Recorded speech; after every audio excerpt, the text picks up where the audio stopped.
Talaja national highway પર બુધેલ નજીક bike અને કાર વચ્ચે અકસ્માત સર્જાતા એક વ્યક્તિને ઈજા પહોંચી હતી, જેની પ્રાપ્ત માહિતી મુજબ ભાવનગર તળાજા નેશનલ હાઈવે પર બુધેલ ગામ નજીક કાર અને બાઇક વચ્ચે અકસ્માત સર્જાતા બાઇક ચાલકને ઈજાઓ પહોંચતા હતા, જેને સારવાર માટે 108 મારફતે હોસ્પિટલ ખસેડવામાં આવેલ। આ બનાવના પગલે હાઈવે પર લોકોના ટોળા એકઠા થઈ ગયા હતા।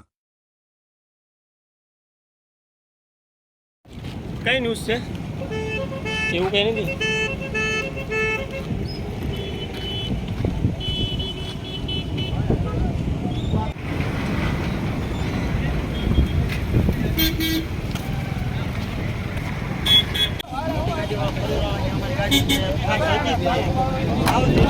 બાજુ મારા